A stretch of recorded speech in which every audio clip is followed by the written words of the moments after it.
भगवान विष्णु के 10वें अवतार कल्कि का जन्म संभाला में होने ही वाला था।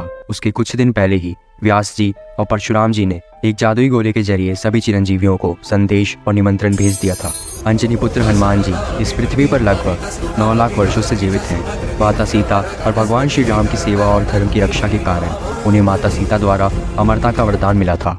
4 लाख वर्षों से महाबली समाधि में रहकर भगवान कल्कि की प्रतीक्षा कर रहे हैं, लेकिन अब 13,28,000 वर्ष बाद उनका समाधि में से निकलने का वक्त आ चुका है। भगवान परशुराम जी और व्यास जी का संदेश कैलाश पर्वत की उत्तरी दिशा में मौजूद गंधमादम पर्वत में समाधि में बैठे हनुमान जी के पास पहुंचता है। उस जादुई गोले द्वारा भेजे संदेश को पढ़ हनुमान जी पवन की रफ्तार से उड़ान भरते हैं और संभाला की ओर निकल पड़ते हैं।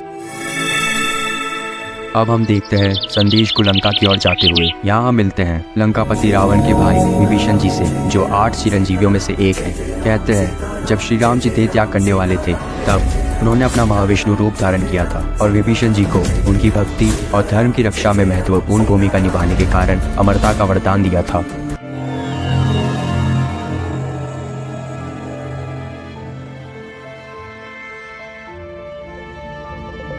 अब हम देखते हैं गोला 7वें आयाम में लंका महल में ध्यान में बैठे विभीषण जी के पास पहुंचता है। गोले के तेज से विभीषण जी का ध्यान टूट जाता है। उस गोले को देख विभीषण जी समझ जाते हैं अब महायुद्ध का समय निकट है और बिना देरी किए विभीषण जी संभाला की ओर निकल पड़ते हैं।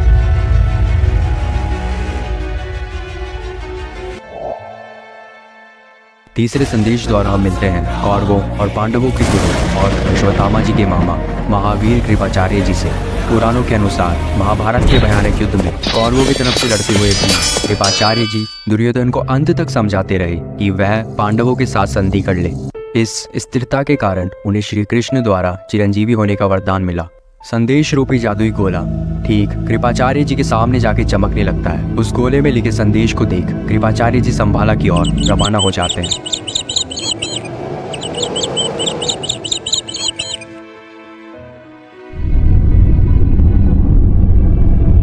चौथे संदेश द्वारा हम मिलते हैं राक्षस राज महाबली से। पौराणिक कथाओं के अनुसार महाबली विष्णु भक्त प्रहलाद के वंशज हैं और उनको अमरता का वरदान भगवान विष्णु के वामन अवतार द्वारा उनकी भक्ति और दानवीरता के कारण मिला था। तब से राक्षस राज बलि पाताल लोक में वहां के राजा के रूप में मौजूद हैं।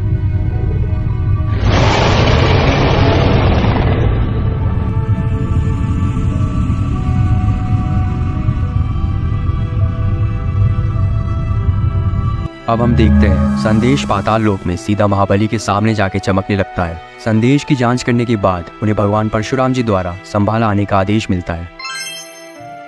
5वां संदेश पहुंचता है महर्षि मार्कंडे के पास। महर्षि मार्कंडे को 16 वर्ष की आयु में मृत्यु के अंतिम समय में शिव जी द्वारा उनकी भक्ति से प्रसन्न हो सदा के लिए काल मुक्त होने का वरदान मिला था।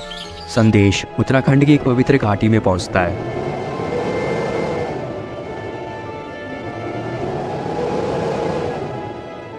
जहाँ महर्षि कई वर्षों से ध्यान में बैठे हैं। गोला इतनी तेज प्रकाश करने लगता है जिसकी चमक से महर्षि ध्यान से उठ जाते हैं। मार्कंडेय जी गोले में लिखे संदेश को पढ़ बेहद प्रसन्न हो जाते हैं और बिना देरी के संभाला की ओर निकल पड़ते हैं।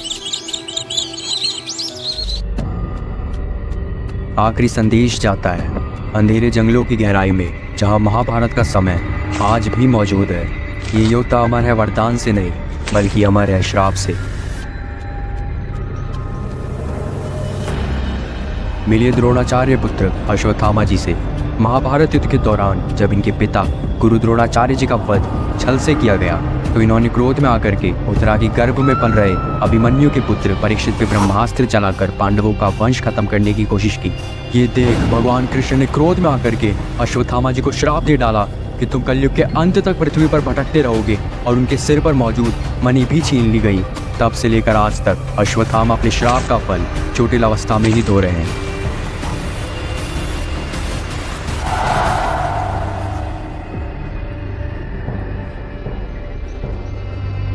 अब जादुई गोला अश्वत्थामा जी की गुफा में उनके पास पहुंच जाता है, जिससे अश्वत्थामा जी चौंक कर अपनी आंखें खोल उसे जांचते हैं। गोले में से व्यास जी की आवाज आती है कि संभाला में आपकी जरूरत है और जल्द ही आपकी मुक्ति निकट है। हमारा भेजा हुआ संदेश आपका मार्गदर्शन करेगा और जल्दी आप यहाँ पहुँच जाएं। संदेश सुन अश्वत्थामा क्रोध में आ जाता है और पवित्र गोले के जरिए परशुराम जी और व्यास जी को कहते हैं